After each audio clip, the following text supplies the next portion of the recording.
Welcome ulit. Okay, papasok na tayo sa chemical nomenclature. Bibigyan natin ng pangalan yung mga substances kasi sila rin mismo ay dapat may identity.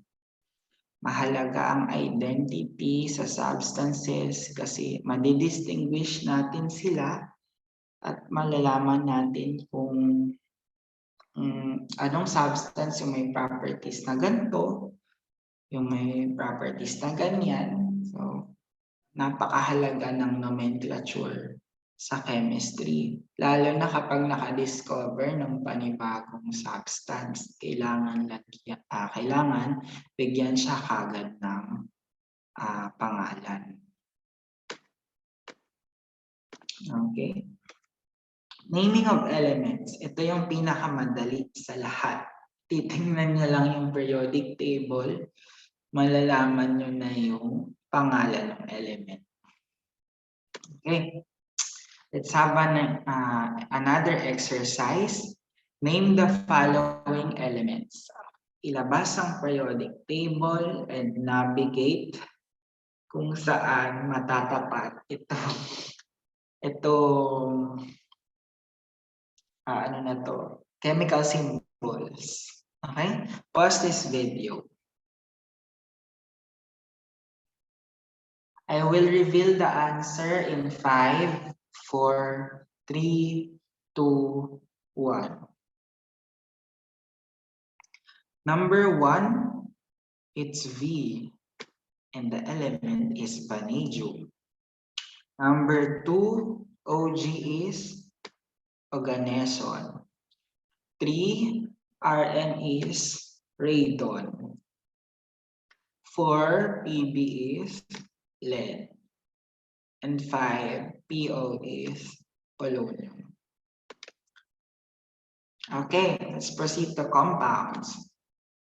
Carbon-containing compounds except carbonates, carbides, oxides of carbon, and cyanides are considered organic compounds. Ilabas nyo yung common ions. Makikita niya doon si carbonates. Siya ay may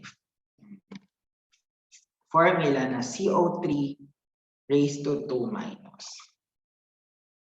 Si carbides, yan ay just a compound of carbon. And then si carbide ay may charge na 2 minus.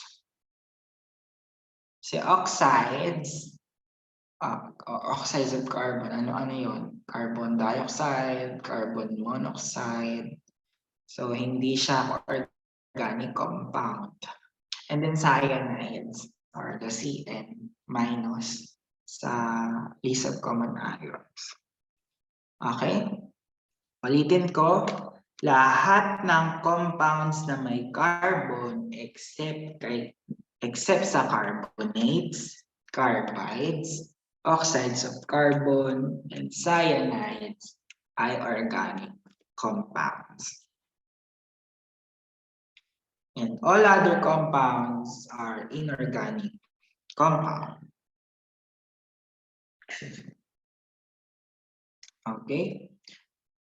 Let's name cations. So, cations are the positively charged ions. Number 1, cations with 1 oxidation state. Pag sinabi natin 1 oxidation state, isa lang yung charge niya. Isa lang yung pwede niyang maging charge. Okay? Ang rule natin doon is yung name ng element and the word ion. Example, K plus is named as potassium ion. Gets ba yun?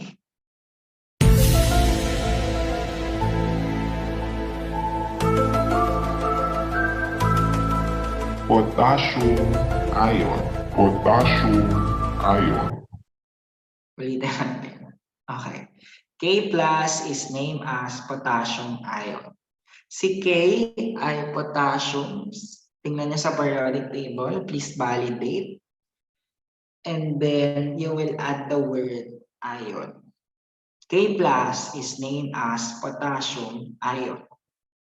Next, cations with two or more oxidation state. So, ito yung mga ions na pwedeng dalawa o higit pa yung charges. For the old rule, species of lower oxidation state gets the suffix us. Yung ion na may mababang charge ay pinapangalanang ay makukuha ang suffix na us. Next, species of higher oxidation state gets the suffix ik. Okay? That's for the old rule. For the example, Fe2 plus is named as ferrous. And Fe3 plus is named as ferric. Paki-validate po sa list of common ions, dalawa lang ang charges ni iron, that could be 2 plus or 3 plus. Yung mas mababang charge, ayan, nakukuha niya yung suffix na us. And then yung mas mataas, makukuha niya yung suffix na ik.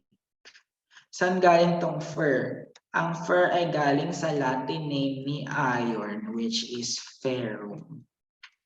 Okay? Pag old rule, ginagamit nila minsan yung Latin name. Okay. Sa new rule naman tayo, or sa tinatawag na stock system, it encloses the Roman numeral of the oxidation state. Ito, simple lang yung naming. Kasi kung ano yung charge niya, i-enclose mo lang yung Roman numeral equivalent noon. Yun na yung name ni cation. Example, F2 plus symbolizes iron 2. Fe3 plus symbolizes iron 3. Dali lang, no? Si iron 2 sa old rule ay ferrous, si iron 3 sa old rule ay ferric. Okay. Naming anions without oxygen. So pag anions naman, these are negative anions. And then for those without oxygen, ang rule ay anions without oxygen uses the suffix ide. IDE. Example, Br minus is named as bromide. Another example, F minus is named as fluoride. Okay? Next, naming anions with oxygen. Okay, anions with oxygen are called oxo anions.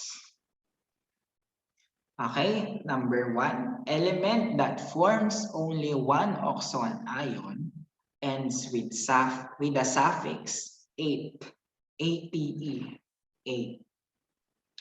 Kapag ang element ay may isang oxon ion lang, siya ay definitely makakakuha ng suffix na 8. Example, CNO minus is named as cyanate. Okay? Tingnan niyo sa list of common ions, si Cn minus ay cyanide. Pag nilagyan mo siya ng oxygen, magiging cyanate. Ito yung 18, yung 8, nadagdagan siya ng suffix na 8. Number 2, element that forms two oxo anions, dalawa na, with less number of oxygen uses the suffix ite.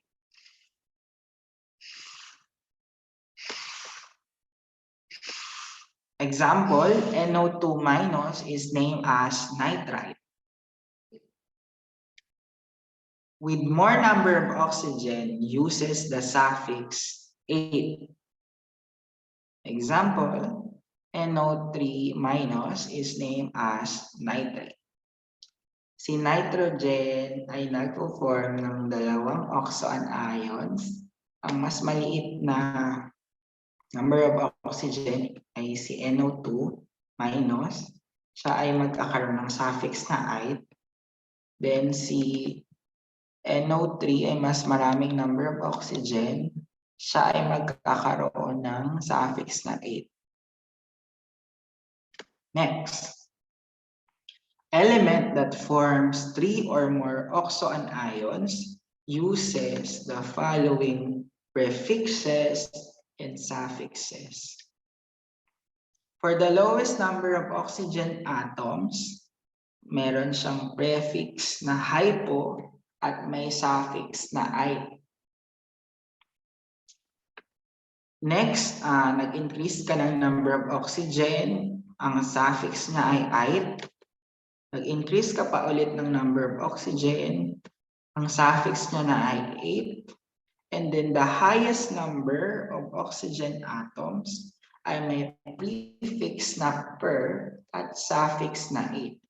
Example, si chlorine ay may kaya hanggang 4 na oxo anions. Start tayo sa may pinakamababa.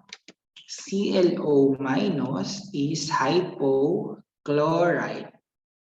ClO2 minus is chloride. ClO3 minus is chlorate. And then ClO4 minus is perchlorate. Okay. Magbe-base lang po kayo dito. Next. For hydrogen-containing oxo anions, so anions plus oxygen plus hydrogen. Ang rule, dadagdagan natin ng hydrogen yung oxo anion name. Example, HSO4 minus is named as hydrogen sulfate. Or, pwede natin siyang paikliin, yung hydrogen ay magiging bi na lang. Si hydrogen sulfate ay kilala sa tawag na bisulfate. Next, HCO3 minus is named as hydrogen carbonate, or also known as bicarbonate.